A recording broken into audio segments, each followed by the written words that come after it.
I think dense housing is this really interesting idea, especially in Oregon. Oregon has really strict land use laws, so it's really difficult for us to increase our urban growth boundary or the city limits. Oregonians have continued to vote to say like, hey, we don't want to have urban sprawl. When we don't have urban sprawl, then you have to make your cities more dense.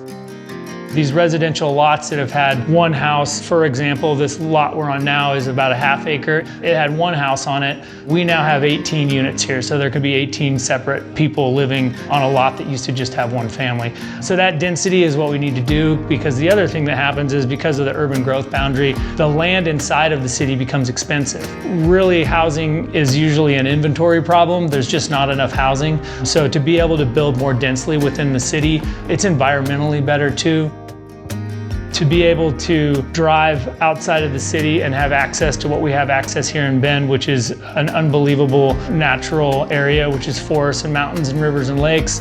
By not sprawling, we're able to keep that going. For me, it's always like make the city more dense, and that should make things more affordable for people as well.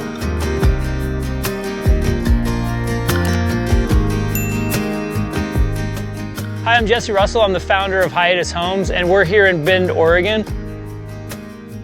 So this is Hiatus 9th. This is 9 lots, and on each of the lots, we have a main house with an attached ADU. So this development was made possible by a new code called the Small Unit Development Code, which allowed us to make much smaller lot sizes. This originally had just one house on it, and now we have 18 units. Great example of urban density. These are designed so that the front porch communicates with the rest of the community and the sidewalk, so you can be sitting on your front porch and a neighbor comes by and you can wave at them and say hello. All right, we're going to take you inside and show you the model home.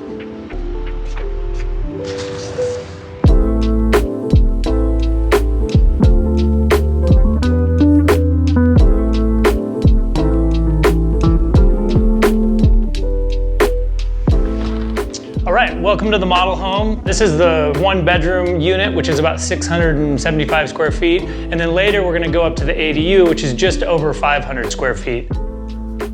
One of the big design elements of all of the things that we do here in this house as well is windows, is the natural light, and also trying to bring outside in. So we always have some version of this type of door that opens up onto either a deck or a patio. So we're always really concerned with how to live in a small space, and one of the things that makes it really livable is to have higher ceilings. A lot of homes, their ceilings are usually about 8 feet. We bump that out to 9 feet, and it just gives you a lot more of a roomy feel while you're in here. Another thing, because the space is small, you become really intimate with the walls that you have around you. Instead of just staring at a wall with drywall, we have our slat wall here, which is a beautiful alder. One of the things that we always look at is how do we use the space and how do we make the space smaller but still be really livable. And one of the things we do is we combine the kitchen and the living room. So this is a really open concept where you can be in the kitchen cooking, but you can also be talking to someone who's sitting over here on the couch. Another thing that's really important to us is energy efficiency. So you'll see mini splits in all of the homes that we design. The house that we're sitting in right now is a 10 out of 10 on the energy score, which is required for all houses in Bend, Oregon. This house has about 3 air changes per hour, which is just a rating saying how often is the air inside the house exchanged with the exterior air. And at about 3 air changes an hour, that's a very efficient home. Here in the kitchen, we have an L-shaped layout. So you can use this counter space for when you're working and cooking, but it's also really meant for people to dine at. This is a smaller kitchen, but we still have full-size appliances in here. And we also have an induction cooktop. This is a very efficient way to cook, and it also cooks really well, a lot better than like an electric cooktop. And then up here, microwave is actually a convection microwave, and it also has an air fryer in it, which is nice to reduce the amount of appliances that you have on your countertop. We have a lot of storage space. There's storage here under the L-shaped island. We also have storage here under the sink, and then our upper cabinets have a lot of additional storage. So in these smaller spaces, we really think it's important to keep all the materials at a certain level. These are quartz countertops. We have hickory flooring here. When you're in a small space, you're just a lot closer to the materials that are here. So we feel like it's really important that we use quality materials. They also last a lot longer and they just feel a lot better when you're in the space.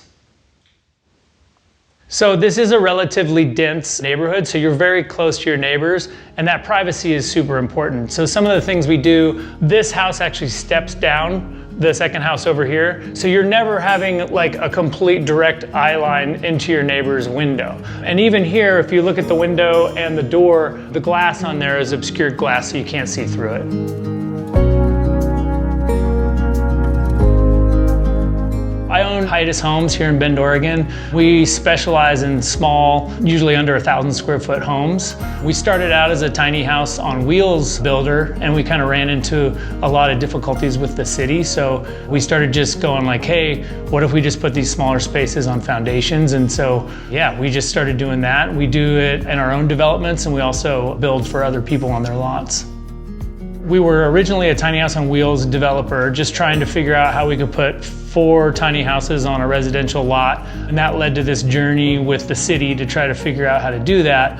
While that was going on, the city of Bend adopted what was called the Cottage Code in 2015. And that's when we did our first development, Hiatus Benham. That was 3 acres. We were able to put 22 500 square foot lofted cottages on that property. From there, that was a real hit. People really loved the homes. The city was really happy with the way that development happened. We were looking for more density at that point, so this was kind of an example of how we could do that. From there, we wanted to do more of that type of development, and the code for the city and for the state just kept kind of evolving and really supporting the type of housing we were doing. One of the big things that happened is, ADUs became this building type that was kind of across the country was really being accepted. And so we started looking into how could we do, our homes, but as ADUs as well. So another one of our developments, we looked at that and we said, look, we can do a main house and then we can have a separate garage, and above that garage, we can have an ADU. So we did that in our Hiatus Roosevelt development. And that just gives a lot of flexibility to the person that buys that home. They can live in the main unit and rent the ADU out. They can live in the ADU and rent the main unit out. They can live in the main unit and then have their mom or friend or whoever live in the other unit. One of the big changes that's happened since we did that development with the ADUs is they'll now consider the income of the ADU when they're considering your total income when you're trying to get a loan or a mortgage for the home. So if my income is, $80,000 a year and they're looking at this house that I'm buying that's with an ADU, if they look at the ADU income as say it's, $1,500 a month, then you can add that to the income that you're using to qualify for the loan.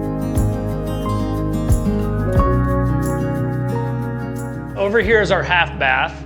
And what I really love about this is if you're entertaining, you don't have to have your guests go upstairs and go through your bedroom to use the bathroom. So not a huge bathroom, but really functional. We have our little vanity here and then a toilet right here. The other thing about this space that's awesome is this could have been non-used space. We're under the stairs right here, but we were able to actually fit a bathroom in here. All right, so we'll head upstairs and look at the bedroom.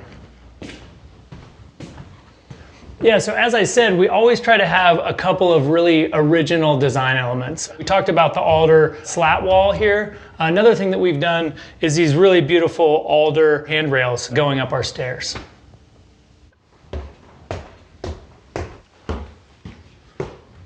So here we are, we're in the master bath just off of the bedroom. And here's the stackable washer and dryer so you can do your laundry inside here as well. I really love this vanity mirror that lights up, adds just a nice little touch. And then one thing that we've done in our vanities is we used to just have 2 big doors that would open up like this, and you'd have this kind of open space. We actually slid that over and then we added these drawers, and that just makes it a lot more functional. Yeah, so this is my favorite room in the whole house. This is the bedroom, the upstairs bedroom. And what I love about it, of course, is these enormously high ceilings. And then the other part of this development that's awesome is these are all south-facing. So we just get wonderful light in the bedroom. The other thing that's great about it is we have a really nice walk-in closet right here. So some shelving and then obviously some hanging areas. The other really unique thing is this loft up here. We can't actually add a ladder to this by code, but the person who lives here could add a ladder, and this becomes like a cool little reading nook. Add a beanbag up there, and then you're sitting up amongst all the trees. It's also great for additional storage. You can throw your bins up there.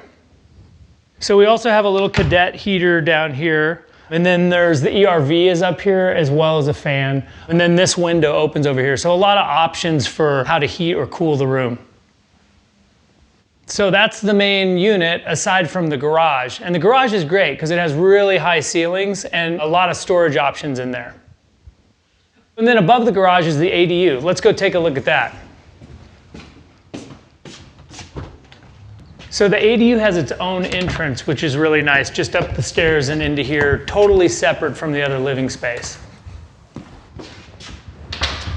All right, so here we are in the ADU. This is 520 square feet. And one of the things I really love about this ADU is you have a combination of like really cozy spaces, but then really open spaces, which you'll see in the kind of living room area versus the kitchen. Right behind me is the living room, plenty of space for a nice little sofa. And then we have a ton of storage right here under the stairs. And then right above me is the bedroom loft. Something that's really nice about the loft is it's actually really spacious. You can fit a queen or a king bed up there and really have a lot of room around the bed and tons of outlets. Some of the unique things in the kitchen, right here, the countertop overhang, so you can fit a few stools under here and use it for dining. There's also some really nice under cabinet lighting here. And then when you get into the kitchen, one of the things I love that we did here is we have an induction cooktop, but we don't have an oven underneath here. What we did is actually put more cabinet space under the cooktop, and then this is a convection oven. So if you do have some baking to do, you still have that option. So a variety of storage spaces in here, all the upper cabinets, tons of cabinets and drawers down here, and then we even added a little nice bookshelf underneath here. And again, even in this small space, we have full-size appliances, including a dishwasher right here. And back here, we have a really multifunctional space I want to show you. So multifunctional here, we have our closet space right here, stackable washer and dryer, and then we have this huge loft that's up here. You know, this can be used for storage. You could even get a little ladder and have a spot to hang out up there if you wanted. Just a really usable and large space for people. And back here's the bathroom, separated by this little pocket door right here. Small, but again, a really functional space. We have our shower insert here, and then another vanity right over here. And then back to really needing light and windows in these small spaces, we added just a small window right here, which just brings in a lot of natural light. So we have a shower insert here, which is nice because it really is a little bit compact, and then it opens up the rest of the bathroom to be just like a little bit larger and more livable.